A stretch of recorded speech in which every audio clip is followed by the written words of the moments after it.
Okay, cost-based pricing, done. Okay, for target profit pricing, also cost-based pricing, what we had a little bit before. Okay, a small graph, just a sample for you to see. Break-even analysis, just to identify how much revenue we need according to the total cost. You can see, for example, we have the fixed cost, and I'm including the variable cost. We have the total cost just to see how much revenue we need in order to break even again when we sell. Okay, for the profit-based, the volume-based pricing, one of the essential parts. Okay, total cost plus fixed cost. Okay, total variable cost plus fixed cost equals the total cost, and then we can see how much we have. Okay. Small cost-based versus value-based pricing. Okay, so you see in the middle here we have the prices. Okay, price is always in the middle, but you see it differs a little bit. In the cost-based pricing, as we have product first. We look at the cost. We have the price, we add the value to the customer, and we reach the customer. If you see the value-based pricing, you can see it's exactly the other way around. How come?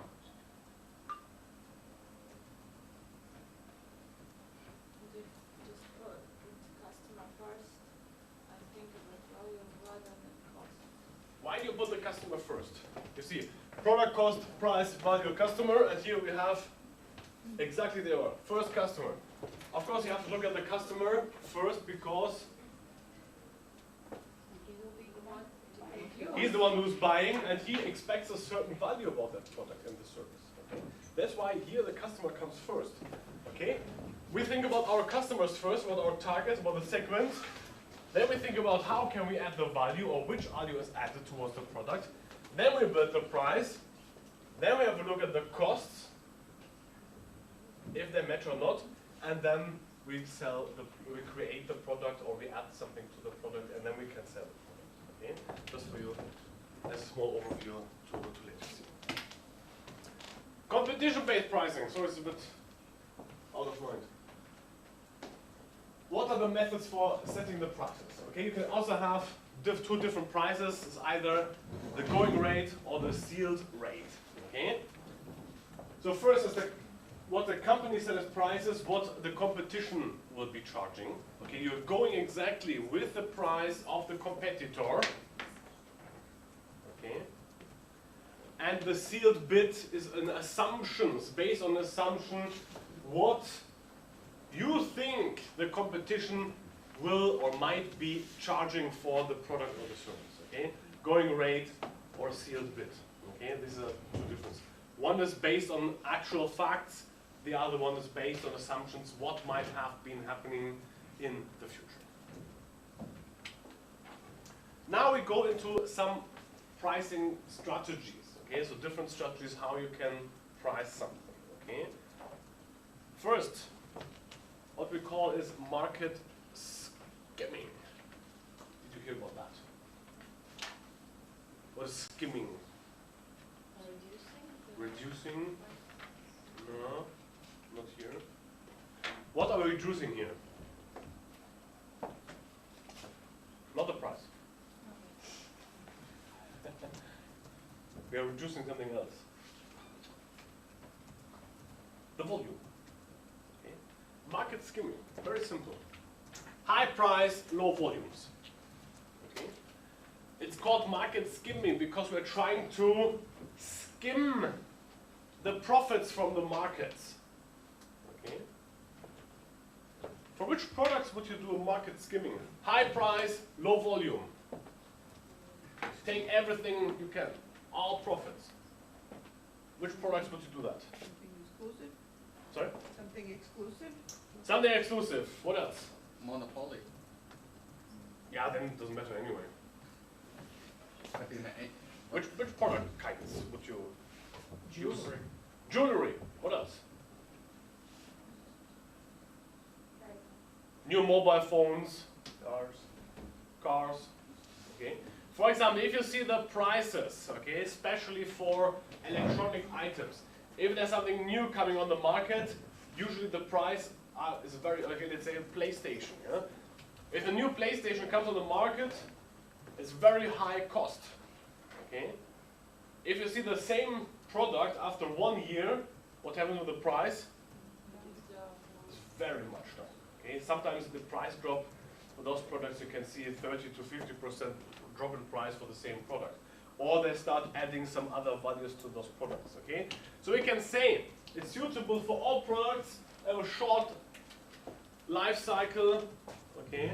Or the competition can fasten up as well with their development process and just add it as well. Okay, so that happen as well.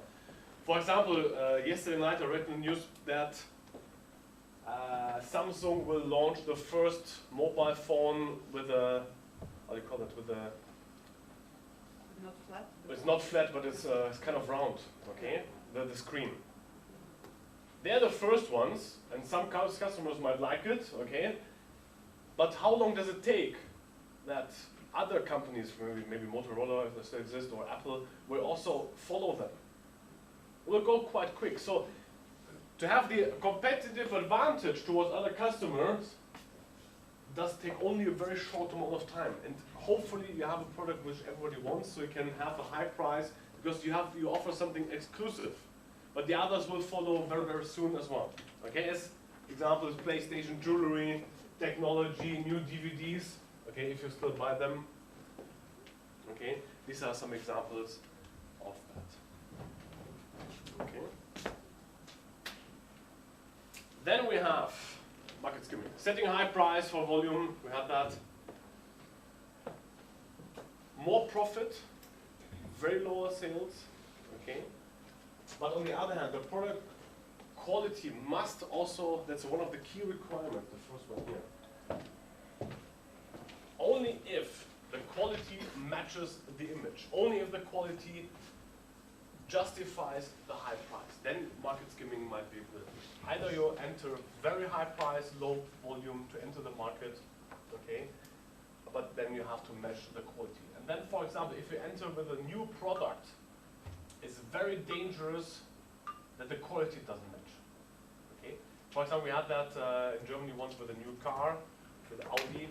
They launched a new car, completely new. Also, you can see that the same with the Mini Cooper.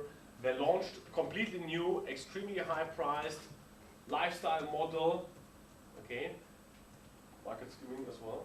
Okay, lower volumes, but then they had high-quality issues. Okay, lots of repairs, lots of breakdowns. The electronic didn't work, and so on and so forth. The customers were very, very unhappy. Okay, so that's the problem. So the people said, the customers said that they were not matching the quality they expected. So the value and price did not match. Okay, so it was a huge disaster for them. So they had to redo the whole model and lots of repairs, lots of costs, very unhappy customers, and then you lose them towards other companies as well.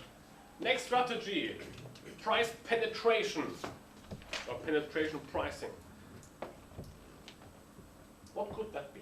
How can you penetrate the market? Setting lower prices and enter the market. Voila. Low price, high volume. Okay? So the first one we had high price and low volume. And penetration pricing would just simply mean low price and hopefully high volume. Okay.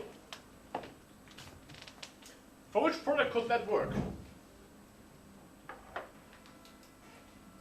first one will work for exclusive products, and second will work for mass production. Market penetration, mass production. What else? Well, give me a proper, like a exact example. What is a mass production? Chewing gum.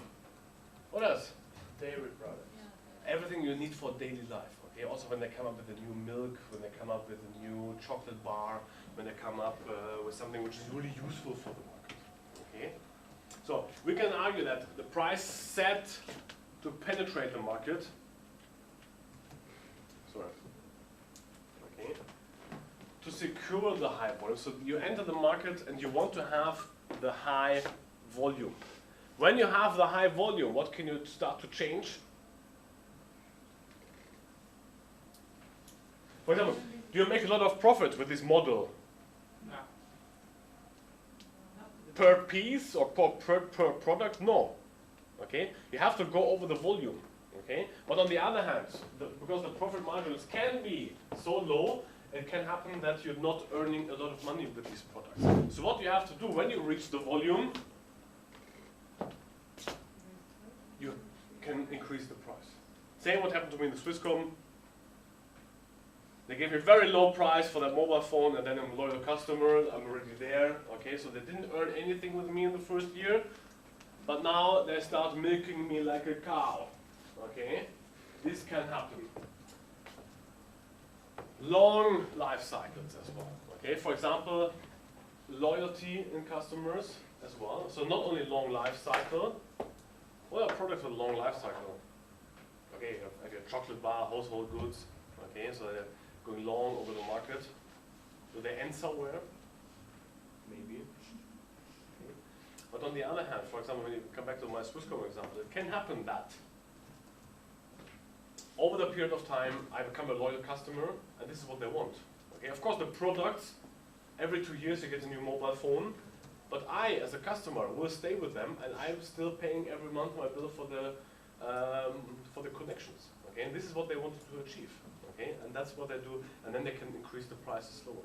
If they want to increase their market share again, they make special offers for new customers. So when you always see special offers only for new customers, not for existing customers. So new ones get usually better offers than existing customers, okay? Because they are already there, and then they are not that elastic anymore. Which conditions? Okay, setting lower price, okay, attracts a large number of buyers. For example, Dell does it. Okay, Dell computers. There's also something special about Dell.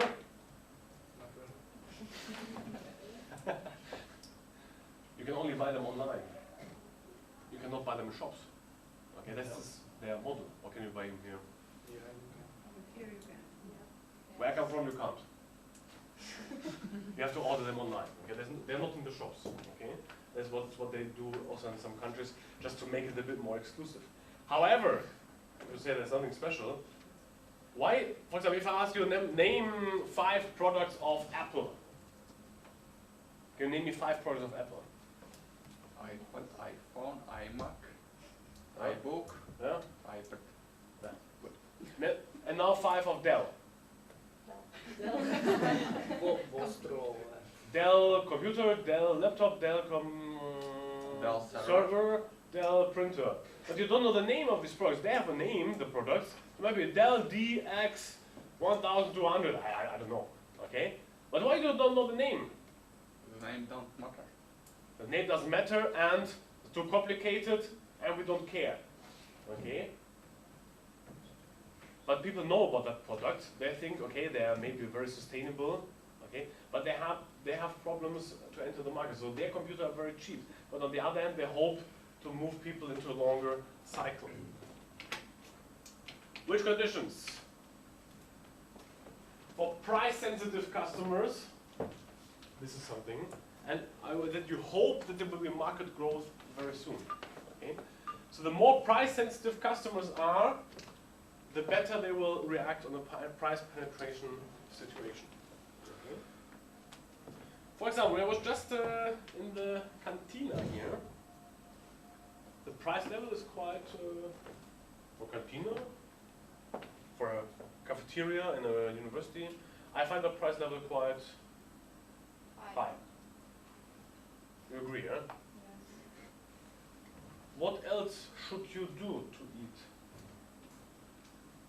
Take food. For example, if you say, I don't care, I can pay 2, 3, 4 lats every day for lunch.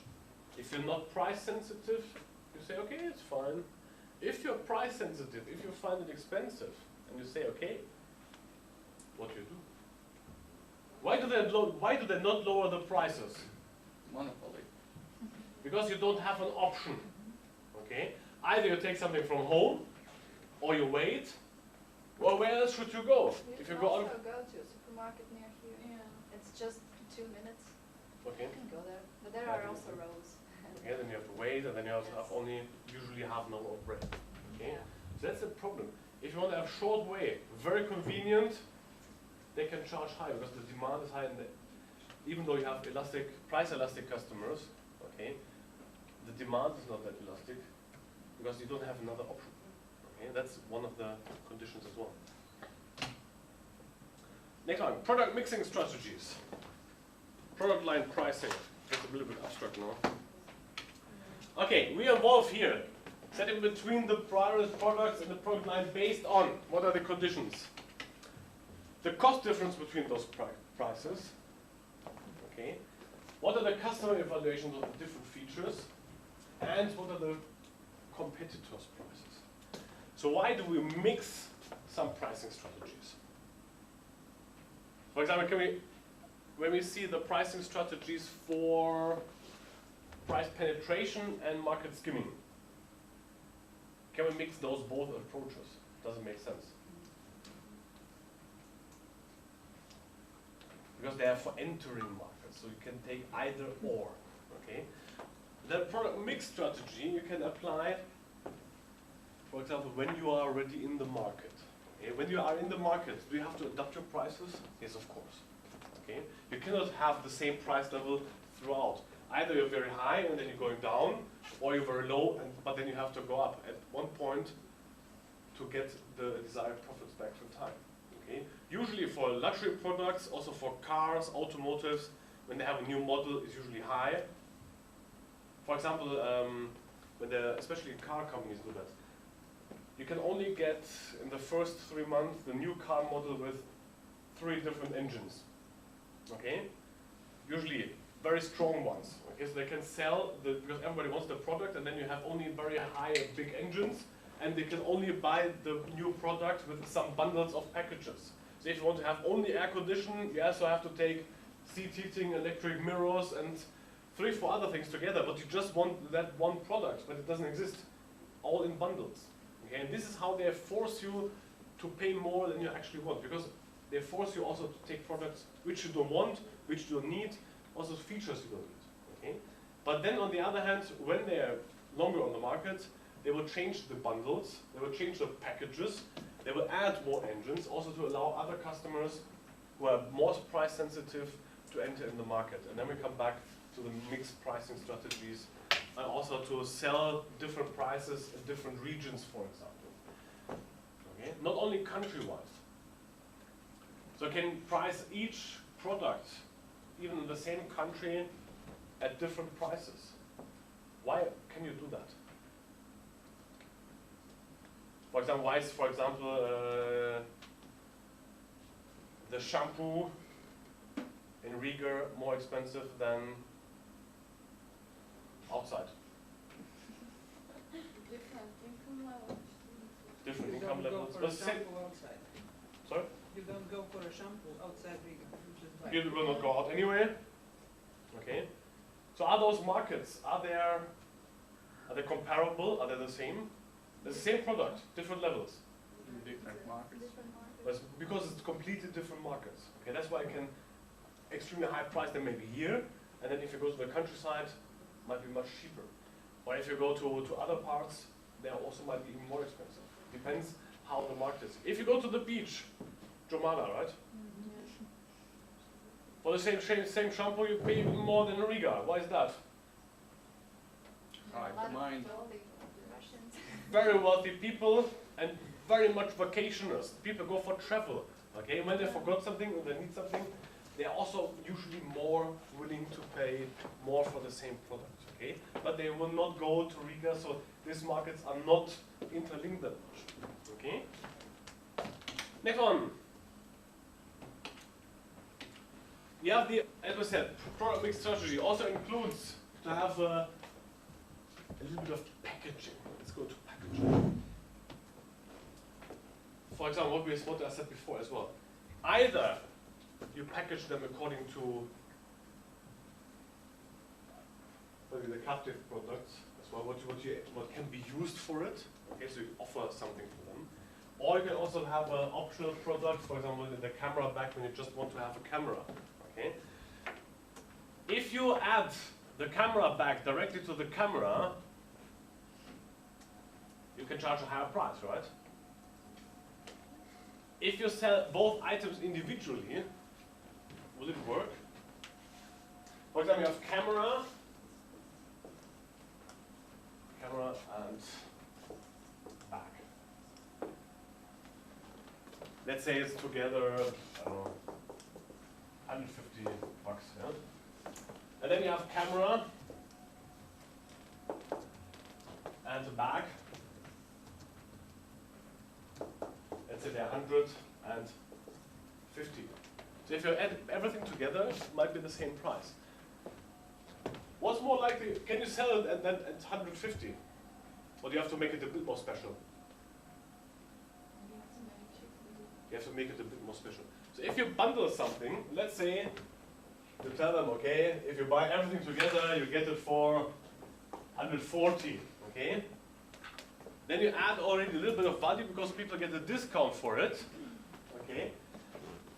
Why is it still better as if you would sell everything individually?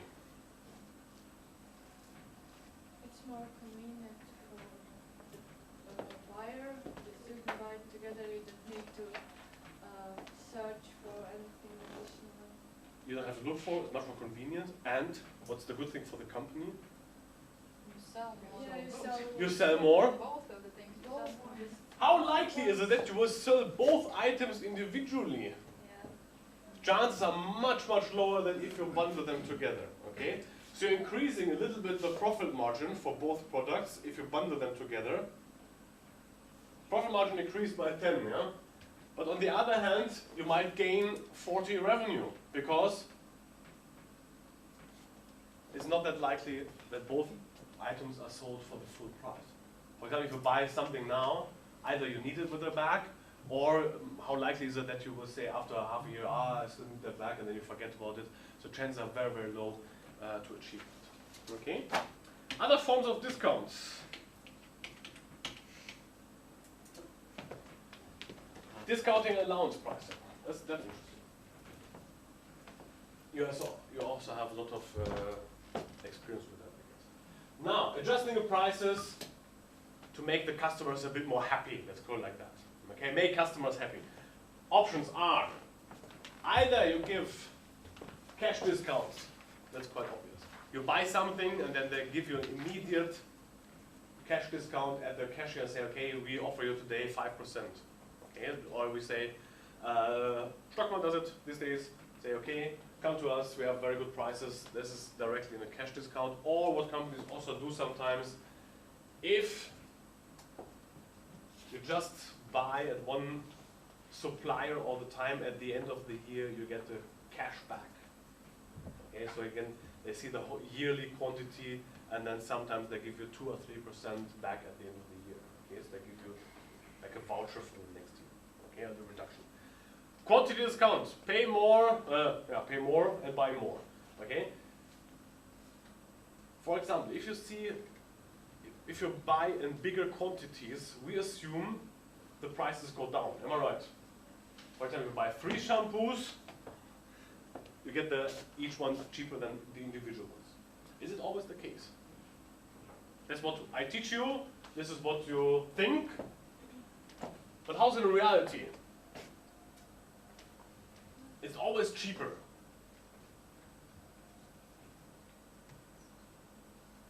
Sometimes those discounts force you to buy more than you would normally buy. Yeah. So you end up with worthless No, stuff in sometimes your it's mouth. even more expensive. You just use the big packages being cheaper, so you just grab them without looking at it. That goes a little bit into psychology already, okay? Because we assume the bigger package, we anticipate that with it's cheaper. But for example, I don't know how it is in Latvia. For example, in Germany or Switzerland or Austria, they have to give you the 100-gram price or the liter price somewhere. I think it's here as well like that. Yeah. Compare them. For example, if you buy, let's say, a bottle of beer, 33 centiliters, might be one price, and then compare to the liter price. Usually, it's more expensive, but you really have to compare that because they use that trick Big quantities we associate with cheaper price, okay? But very often it's in fact not the case. That sometimes the smaller amounts are still cheaper than the bigger amounts, okay? Not only the bundlings make you a better value, okay? And sometimes if you buy bigger or higher volume, the volumes that the rest thing you don't need, you just waste. Yeah, of course, and you have more than you actually need, okay? Functional discount. Any idea what that is?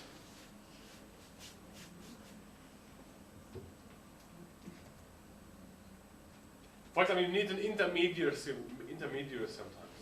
Functional discount we talk about when we have someone offering you a service to sell something.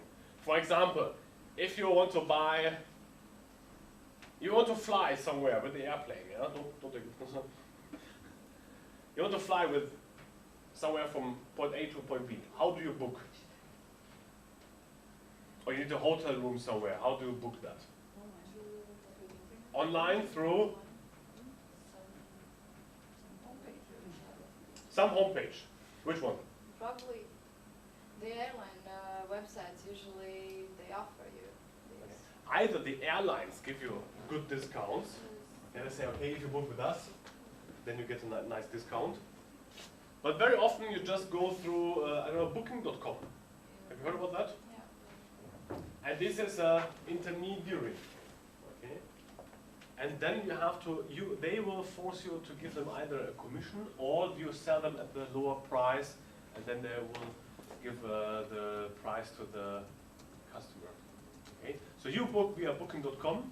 Either they get a reduced price from the hotel or they charge them a commission. And if they get a reduced price, we talk about a functional discount, and then they also go over volume. When you start with them, 50% of the hotel price goes to booking.com, and then if you're longer with the organization, the longer you are with them, the more they sell for you, the lower the commission you get. Okay, so they will go high price in the beginning, and then they will lower their prices to more volume. Okay, the more volume I have, the cheaper it is, of course. Seasonal discount is quite clear.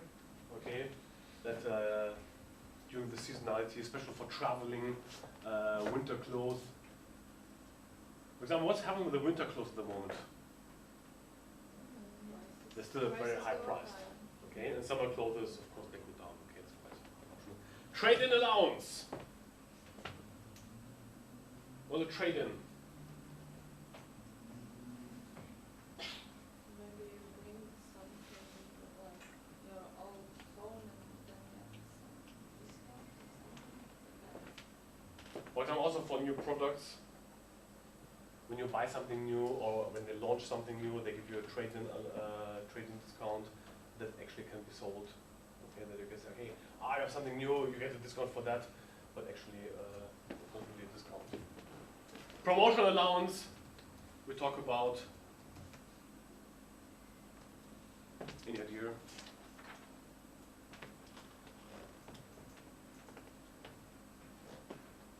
It's a discount. Aren't those coupons you sometimes get in the newspapers? Coupons they use. They have a promotion. Okay, they tell you, okay, this is the new offer we have this week.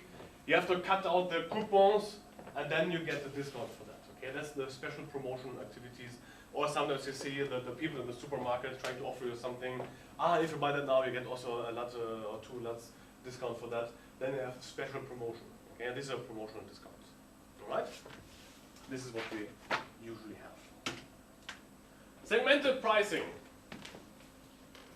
Now, selling products at 2 or more prices, even though there's no difference in cost. Okay. For which products does that work?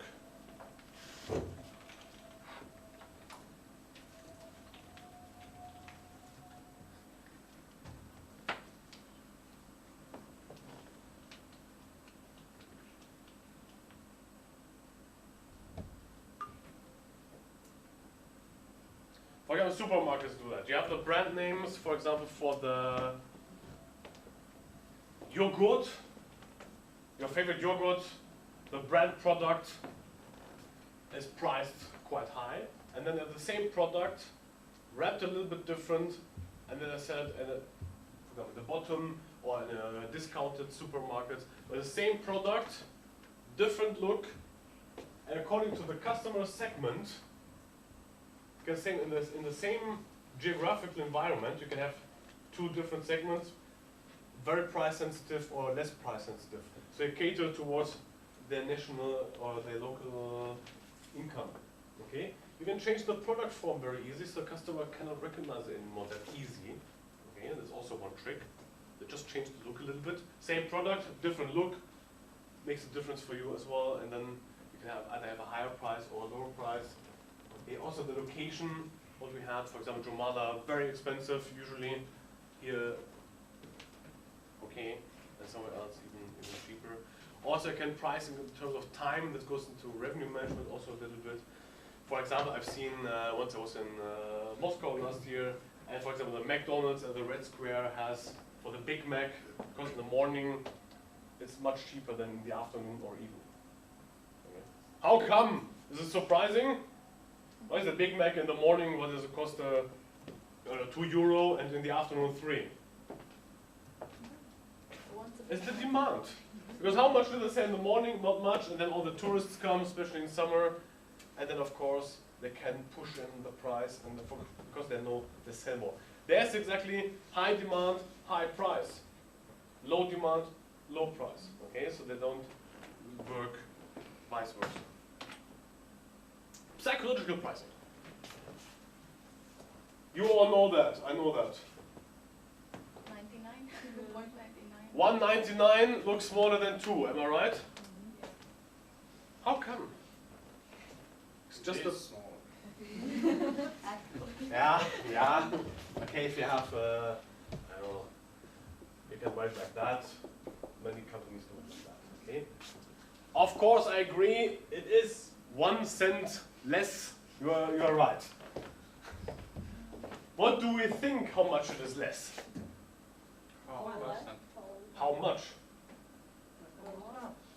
1 cent, in this example, the factual, the mathematical might be 0.5%. But what do we think? It's 1 something. So we think it's like 20 or 30% less. Okay? Also, for example, in Switzerland, we don't have 1 cent coins. We don't have 2 cent coins. So the smallest one we have is 5. But they still do it like that. Very sneaky. So they put the price 1.99, and you cannot even pay, even if you want. Credit card. Yeah, but then on the bank account it appears as 2. You want to buy 5. Then you have to buy 5, and then it's okay. Okay? But you cannot even pay that because of the psychological pricing. Okay, that's the most famous example. Okay.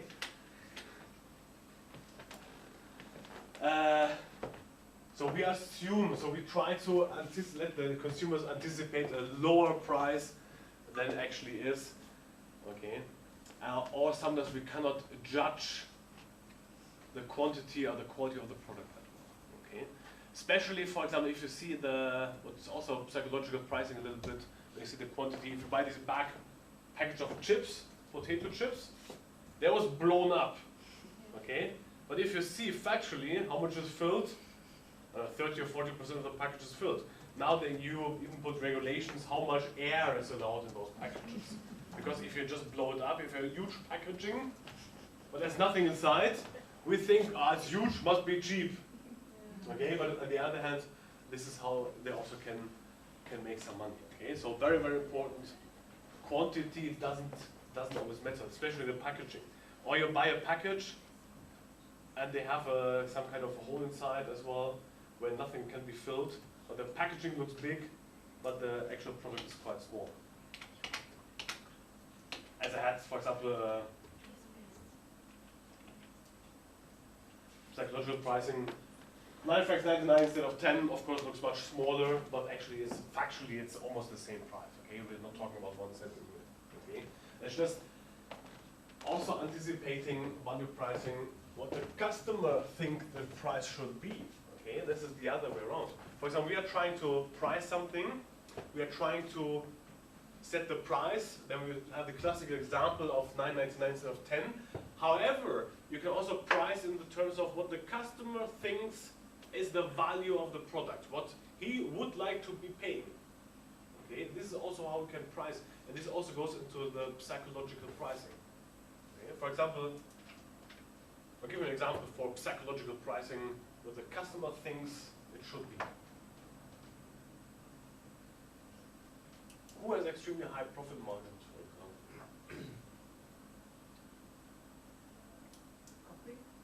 Coffee. Yeah. What is, for example, if you buy a coffee somewhere, what is the actual cost of the coffee? Or what would you be willing to pay for it? A lot? 2 lot? A lot. How much does it cost to produce that cup of coffee? Something. Maybe 20 cents? Okay, and the rest is profit. But you think, okay, coffee, very nice coffee, very tasty coffee, that should be 2 lots. And if you go, for example, to Starbucks or the other coffee companies, you think, they're very famous for their very good coffee. I think the coffee should cost 3 lots. But do you think they are paying much more for that coffee than other companies? Normally not. Okay. If you go to a hotel, it's even worse. We have markups of, for coffee, around, let's say 900%. Okay, because the customers, they think, I'm in a hotel, okay, and I have to pay more.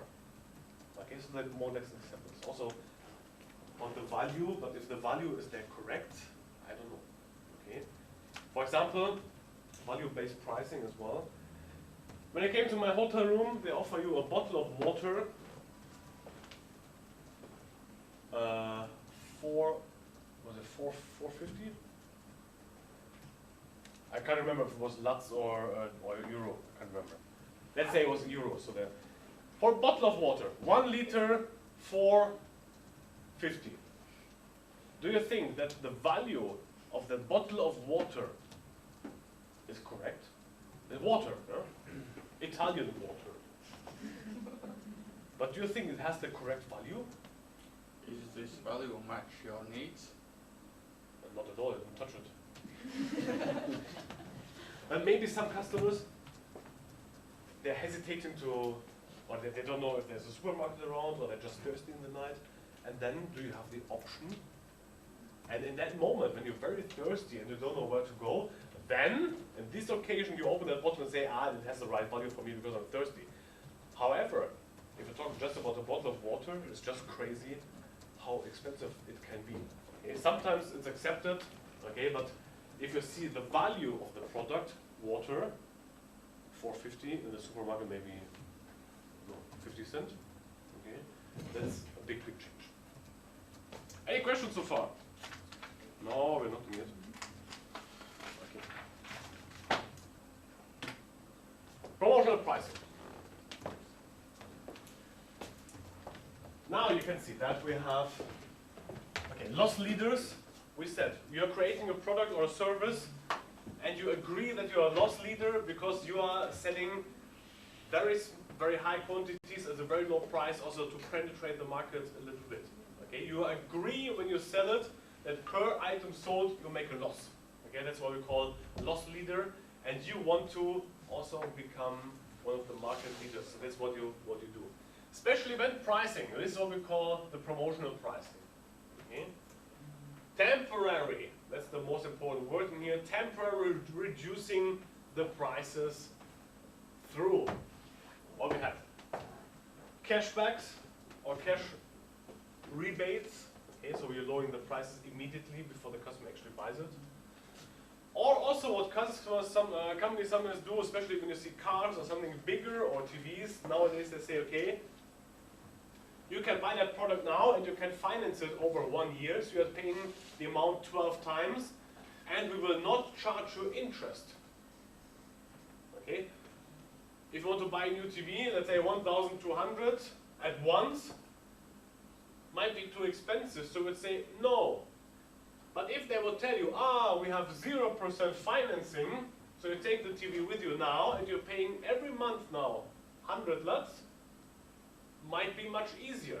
Just as a very simple example, okay? So it's easier for you also to handle, and they will get the money anyway. Okay, this is also how to attract, and this is for them a discount because they are not getting the money at once. They have a delay in the cash collection. Also, what they longer do is longer warranties. Why is that promotional pricing if they offer a warranty instead of 2 years, 3 years? Why is it promotional pricing, warranties, or free maintenance? Very, very close together. It adds value maybe. Exactly. Because there's a value added to that product. If something happens to the product, then you're secured because then you get a free repair. Okay, there's a value added. That's why we talk about promotional pricing here, and very classically just offering some basic discounts. Next one. Other pricing adjustments. Okay, geographical pricing. Okay. Or international pricing. You know that, for example, international pricing, every country has a different buying power, also in the geography, but different buying power.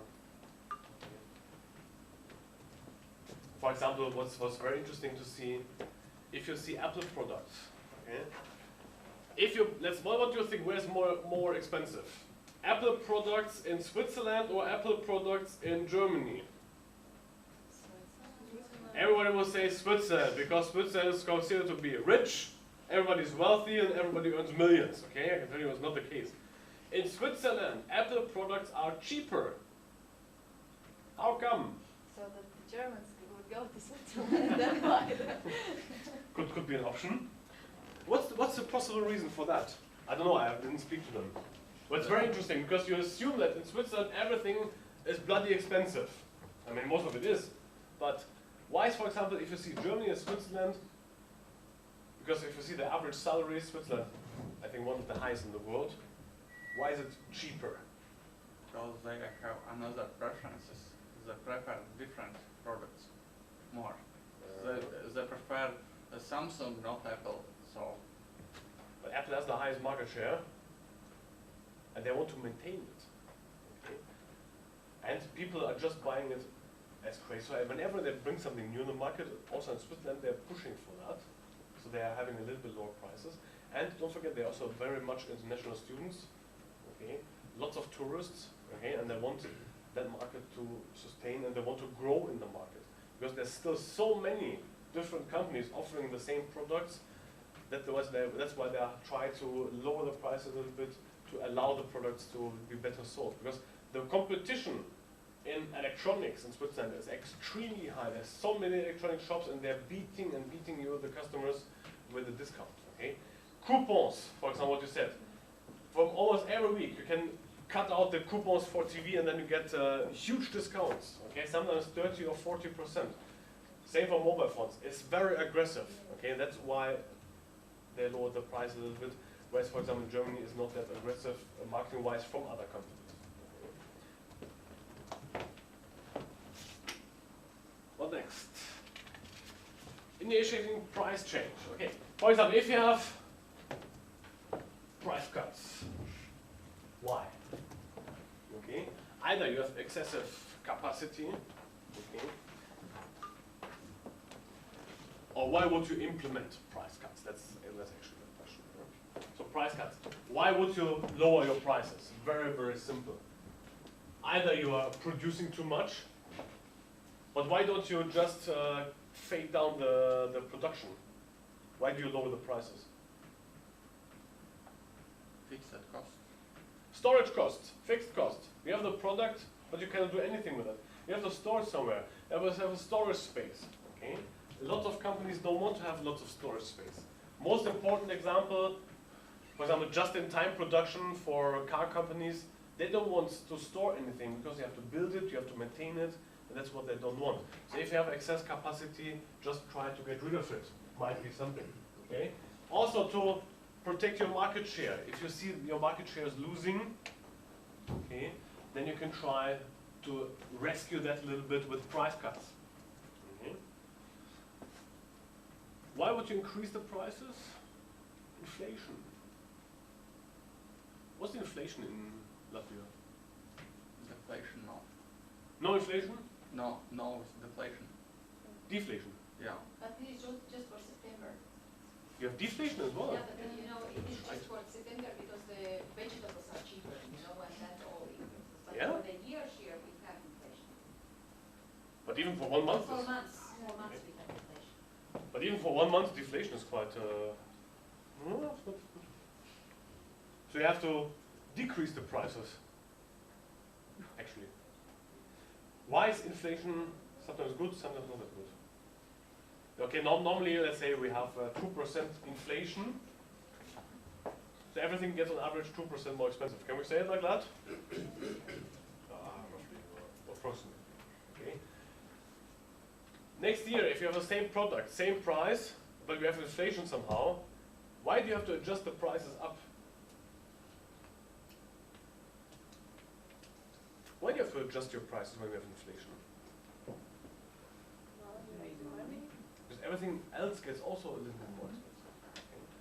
Hopefully also salaries will increase. Don't forget that. Okay? A lot of companies, they tell you, I don't know, some. They say, okay, you get every year, you get 1 or 2% pay increase because of the inflation. If you have 12% inflation, then you also get 2% more salary. Some companies do that. But who is doing actually that? Is it everybody?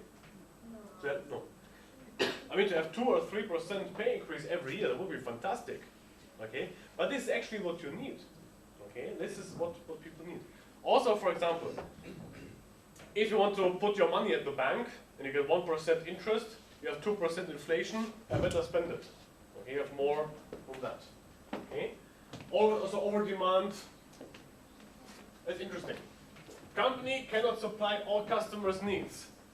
Then you can do what? Increase the price dramatically. For example, you see that if you want to, I know you want to visit your relatives for Christmas or New Year, almost the whole world is flying during that days because the demand is so high, the prices just go up like a rocket. Okay, for example, one colleague from me, she wanted to go back to Australia to see their relatives, and if she books just 1 or 2 days before Christmas, it's double the price as if she would go 2 days or 3 days earlier. Okay, only 2 or 3 days can make a huge difference. Okay, but there's a high demand. And then, of course, the prices can go up because they will spend the money. They will go for that. Reaction to price changes. So how will the customers react as well to that? Before you will go to that.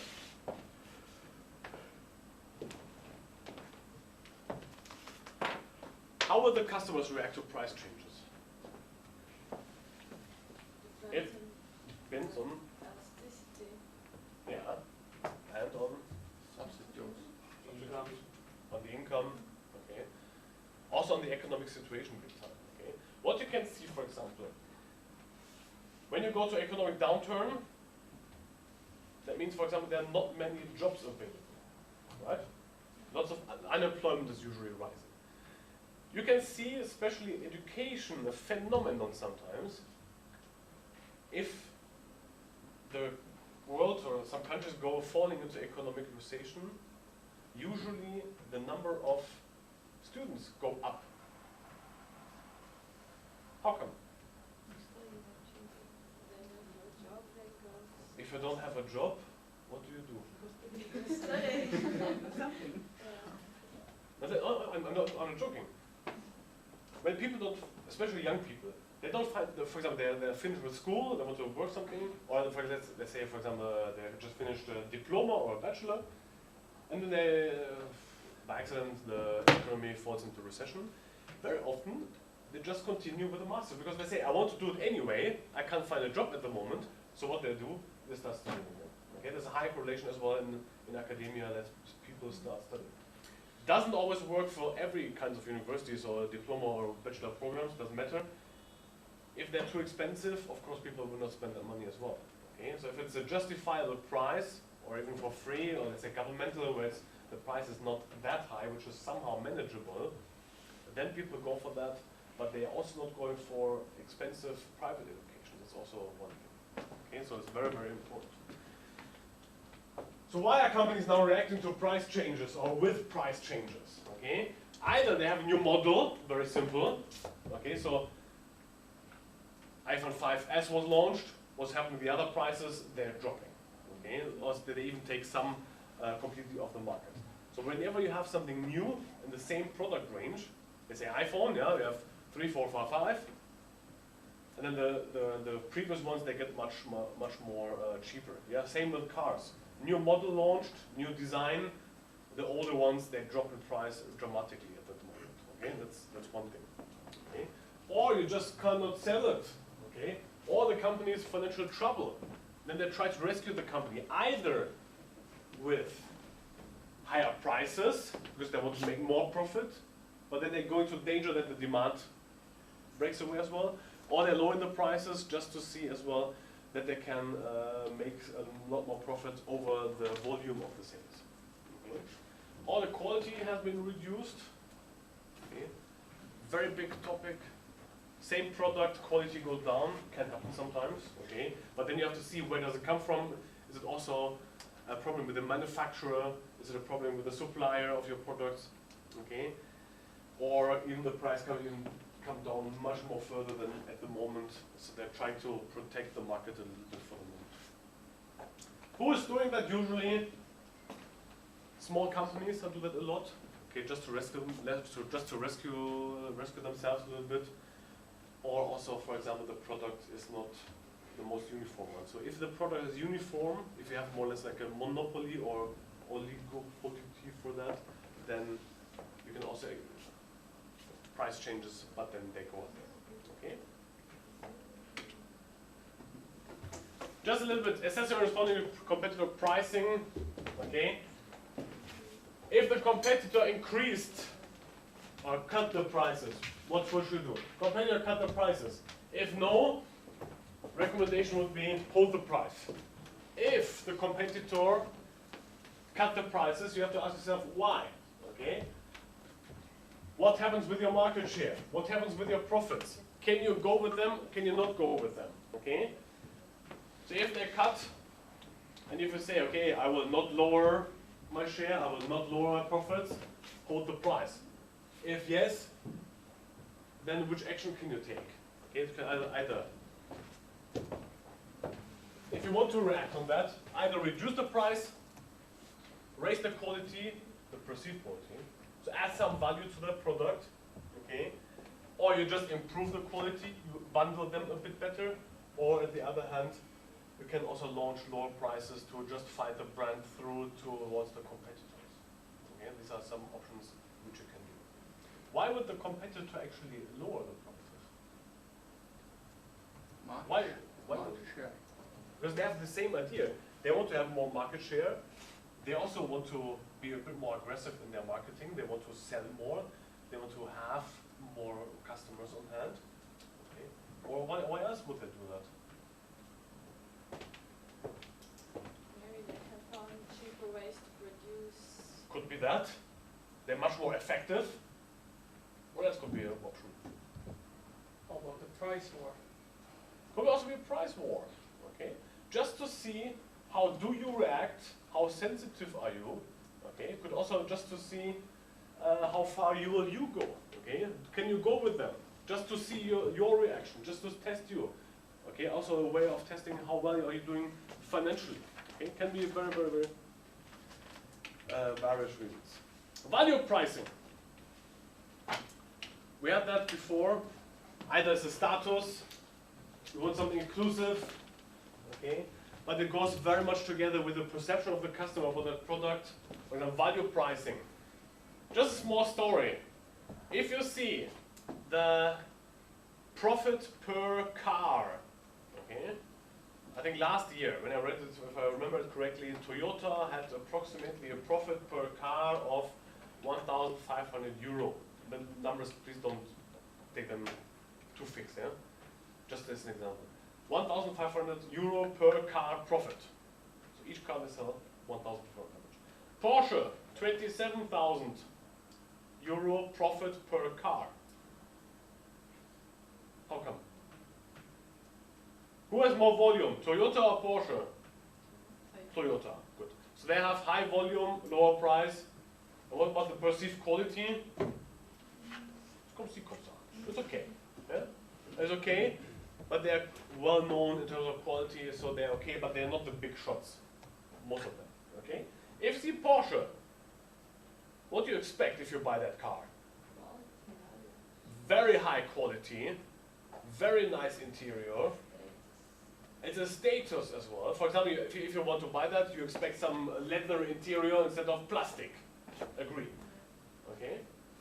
And then we have all that, okay?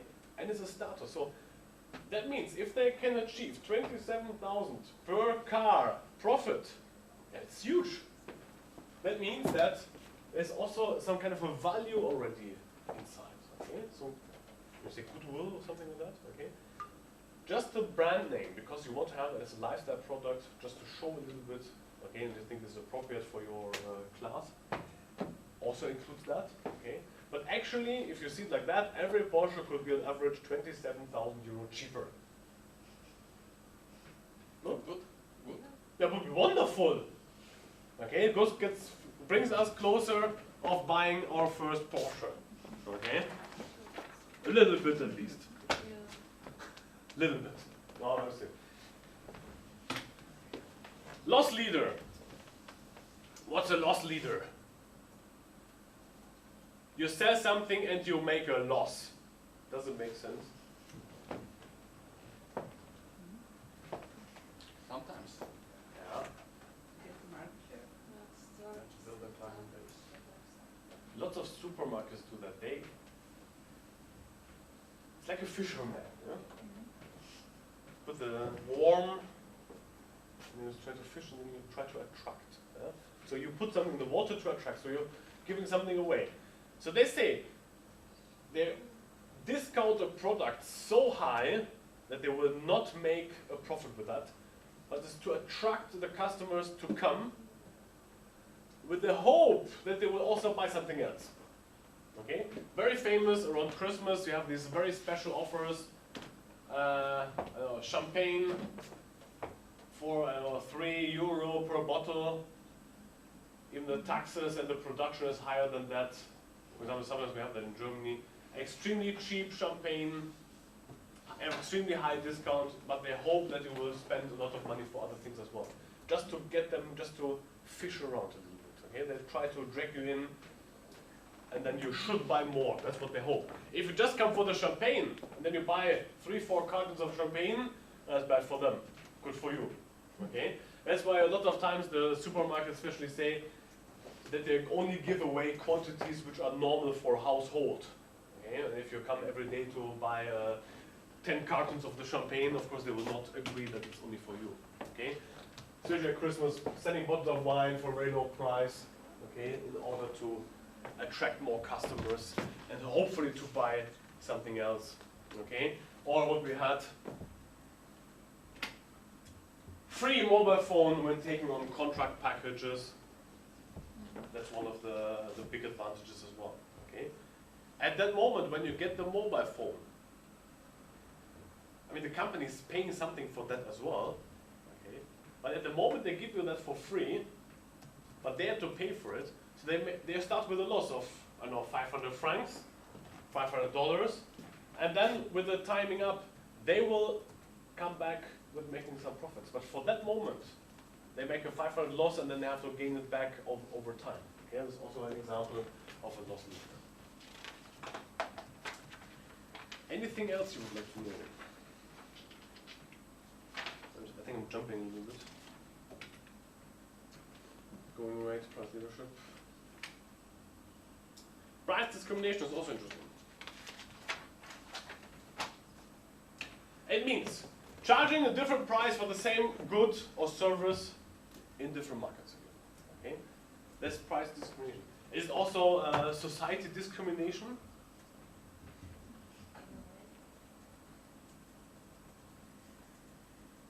Different markets, different prices. Does it make sense? Yeah. Yeah, of course. Okay. If you find out that some people at some places and some occasions are willing to spend much more for the same product, then go ahead. My favorite example is you can buy a bottle of water, I don't know, 50 cents in the supermarket, and then you go to the airport, and you know when you go through the security control, you have to give everything away which is liquid, even the most explosive water. And then you go through the security check, and then you have to wait for 2 hours. What happens with you? You get thirsty. And then you want to buy water. How much is the water after the security check? And like triple or 4 times the price. Okay, and this is also discrimination because you're even moving in your segment a little bit. Okay, because you're trapped. Okay, that's one key as well. Okay, but on the other hand, you have to make the market. The market has to be impenetrable. Okay, for example, if you go through this security check, or they're not interfering into each other anyway that much. Okay, as we had before, if you go especially to different regions, okay, but then even if the same person goes to different regions or different areas, then of course they will feel that the same price will be charged, not only country. Okay. Where are we skipping that? Marginal cost pricing. Marginal cost pricing goes back to a little bit of cost again. Airlines do that a lot. Okay. The good thing about marginal cost is it's very flexible. Okay, that's one of the goals. Okay. How do airlines operate? For example, if they have an airplane, it's scheduled very early in advance, and you know it will go. Doesn't matter what. If you have one customer in the airplane, or if you have 100 customers, okay? So how do they cost that? For example, they have a whole, for example, they know the airplane will cost us that much anyway, because you have the crew, you have to have the kerosene, you have to have the depreciation of the airplane, etc., etc. There are some certain costs fixed. What do they do with these prices? So the cost, how do they break it down?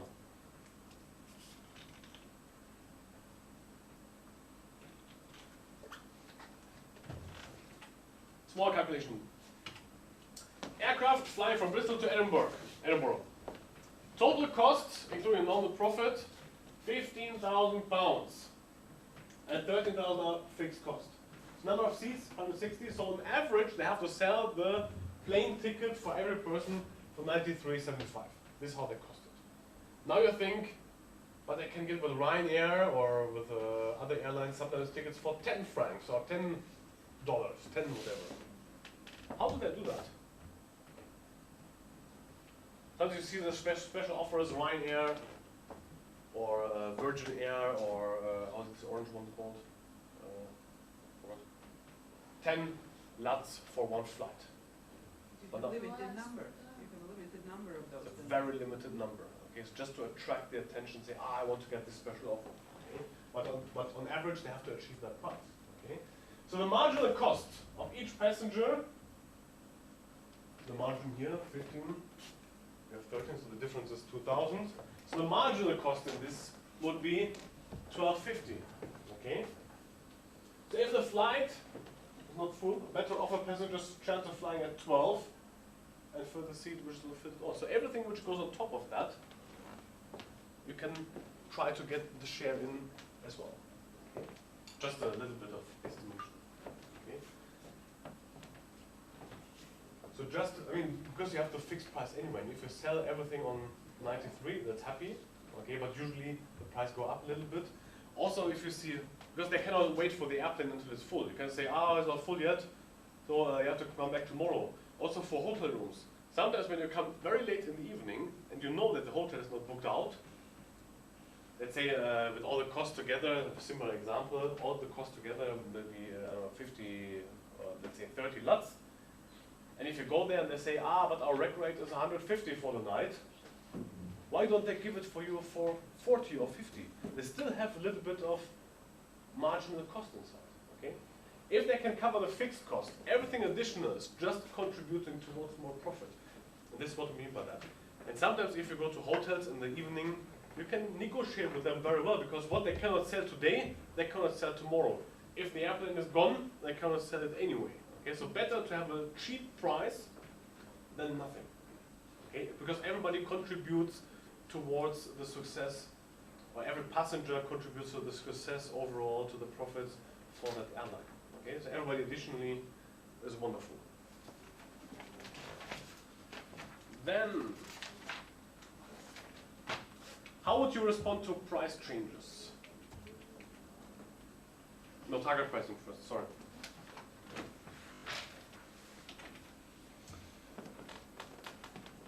So setting the target at a specific profit level, okay? So your target, that's your target price, okay? And you want to achieve with this target price a specified profit level, okay? How do you achieve that, okay? What's the markup? Let you talk as well a little bit.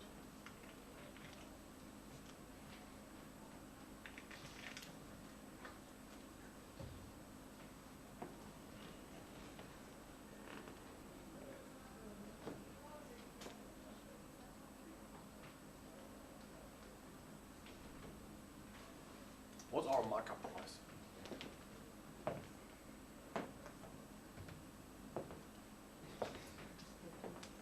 The average, As the average is a percentage of almost a percent. almost a percentage, yeah. You want to get, the beginning is higher and then it's lower. It's just a determination of what's the almost like a percentage between the differentiation of the profit towards the cost of something. Okay, so you're setting the profit against the cost, times by 100, and then you get your markup percentage.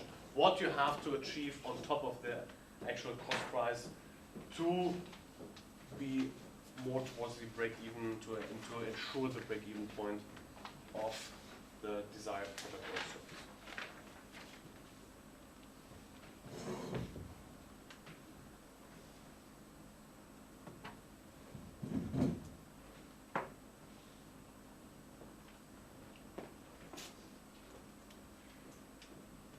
Now, price changes. I want you to think for 5 minutes.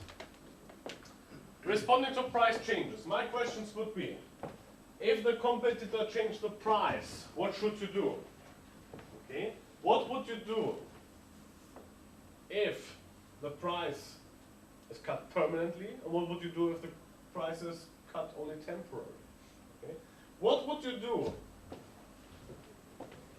to ensure your market share and your profits? And what do you think, how will the competitor respond on your respondents? Just think for 5 minutes. A little bit of an exercise. It's not your exam yet. Similar.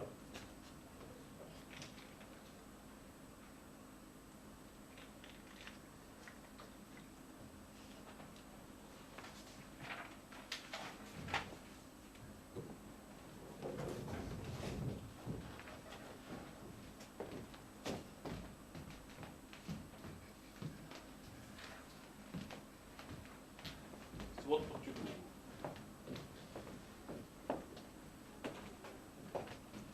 Think.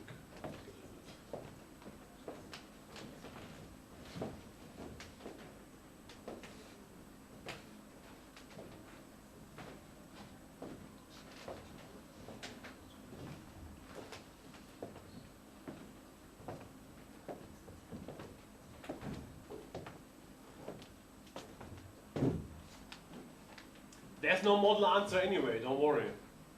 Okay, I have some model answers, but you don't have to match them. Okay, what would you do if your competitor changes the price? What would you do? Up or down? Sorry? Up or down? Up or down? What's more sense making? They reduce. Usually, what would you do? Reduce as well. You will follow. You will also reduce the price. That's the most sense making one. Okay, because you don't. Or you know that nothing will be affected, okay? But to make that decision, competitor change the price, you also change the price. So for example, if they lower the price, you can say, we will lower as well. However, Look at the second one. Is the price cut permanent or temporary?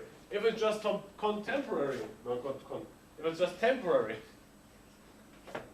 if it's just a temporary price cut, will you lower the price? No. Usually not. If it's a permanent price cut, then you have options again.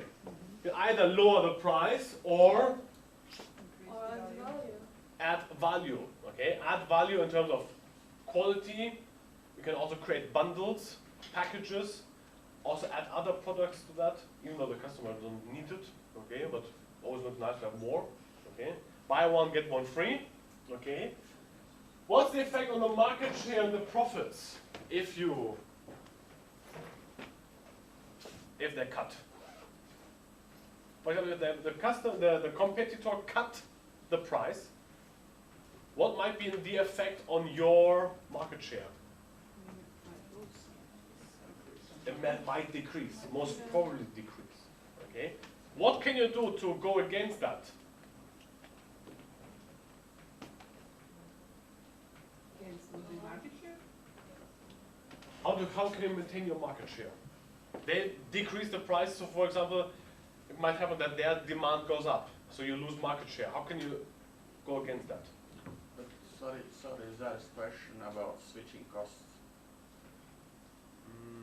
No, it's more about price. You can lower the price as well and offer some discounts additional. Yeah. Either also discounts, more temporary discounts. Okay. Or what do you think about, for example, your competitor lowers the prices? What do you think about you increase the prices? Depends on the product. Yeah. If you improve the quality, it's possible. Okay. That's For example, if a competitor reduces the price, you have the same product, different name. You make it much more qualitative, you add quality, you make it much nicer, change the packaging, increase the price, and they might think, it's much more valuable, and then you can maintain your market share as well. Like that. It's a bit more complex, yeah, but it might work. How will you react, or how might the competitor react? For example, he lowers the price, you lower the price. How does he react? Following. Maybe he goes even lower. Okay, so you go into price fight or brand fight. Okay, also you try to let your brand survive, let your product survive. Okay, this might be options for that. So solutions for that. Do you have any questions? Anything you would like to ask? Everything I didn't mention? Anything you like to hear about prices, pricing strategies? There was one slide about predatory pricing or something. You skipped it. It seemed interesting. What is it? Okay, sorry. Yeah, I skipped it because I didn't find it that interesting. Contribution pricing. Destroyer. Yes. Okay. Okay. Destroyer pricing strategy. It's not. I skipped it because it doesn't really make sense. Okay, and as you see, it's illegal. The destroyer prices, that you set the prices so low because you know that you're much stronger than your competition. It's just to push people out of the market. Okay. For example, if multinational big brands, they can do that. They can have a destroyer pricing strategy because they have money, they have the power, they can be very persistent. They just lower the prices so much, even though they have a loss in this product for long term, but they can catch it up with other products. But some other small competitors, they will not be able to compete this price war, and then they will be falling out of the market, and then they can take over their market share. Okay? As I wrote here, illegal, if they find out. Okay? But also a tactic to get rid of competitors, just make them bankrupt. Okay? Anything else you would like to know? But it's very expensive strategy. Yeah, but you can catch up later. For example, if there are two competitors, small ones, and you destroy them, they're bankrupt, you can, for example, take over for a very cheap price their companies, their production halls, and then you can catch up with the total market share. So moving towards kind of a monopoly situation. Could be also a strategy to earn much more money in the long run. For the moment, of course, for the company who's applying that, extremely costly, very high losses, okay? But on the other hand, if the other companies, the competitors are not there anymore, then they are able to take over everything.